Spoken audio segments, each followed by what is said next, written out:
May was a good one. We're seeing the industry ramping up as the months go on, with numerous players releasing devices each month. In case you missed it, here is everything released May 2024. Kobo Clara BW. The BW employs the latest possible screen technology, Carta 1300, and all of the beauty of what makes Kobo a Kobo. The Rakuten Kobo brings to the table one of the largest ecosystems, greatest track record, and a whole bunch of added benefits. One huge benefit is the right to repair, which means things like the circuit board, the screen, the battery, the body, and more can actually be purchased and replaced rather than you having to send your device in for repair. Depending on what you need done, the costs can add up, but it is nice that the 2014 culture of being able to swap the battery out is poking its head out a decade later. Mudita Pure. Okay, to be fair, this phone is 3 years old, but that's not the point. The point is it got released and this is when we got it. They signed us up for distribution and we are selling it. I mean, kind of. This device screams mistake. It is not a smartphone, it is simply just a cell phone. And it's pretty awful. It uses T9 input, it has no touchscreen, very little functionality whatsoever, and you can't really do anything on it.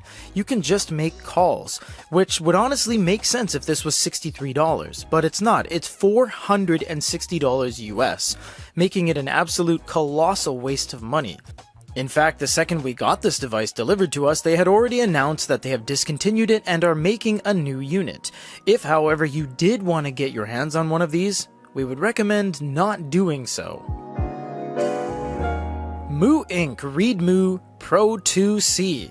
This was the unit. This is what we all waited for years. This is the 13.3-inch color Kaleido 3 Wacom-enabled eNote by Sony. This was supposed to be the be-all end-all of review units. Instead, it was an absolute miss. It took 4 companies to release this unit: Sony Semiconductors, eink, Readmoo, and Linfany. And once it was out, you couldn't really do anything on it.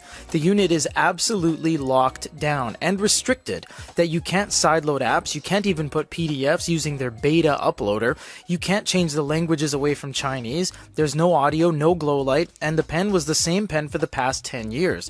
Not only that, this was $1,100 USD.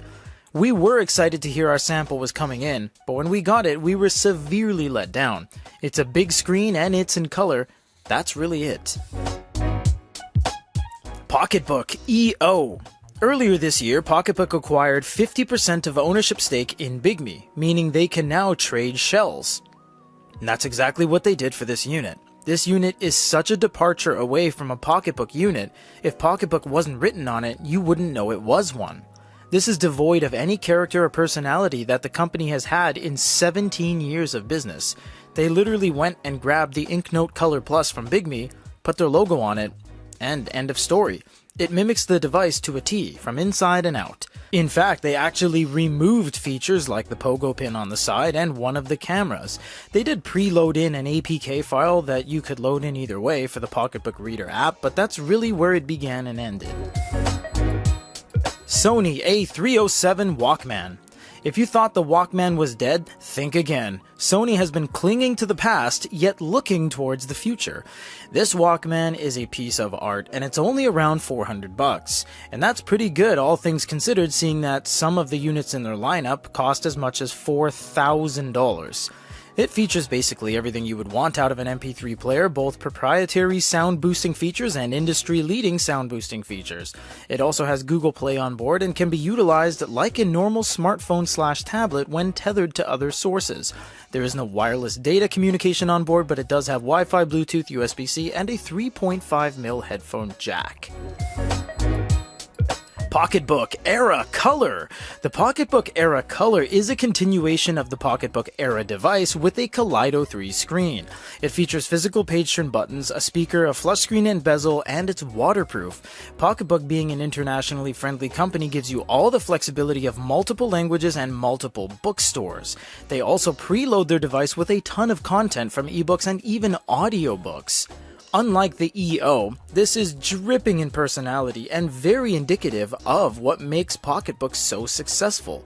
It is easily the best looking ebook reader on the market, with its overall form factor and stable operating system. May was really busy for us here. Multiple manufacturers from all walks of the industry trying new things. The summer's coming up, and who knows what releases will grace us with their presence next. In case you missed it, this is everything released in May 2024.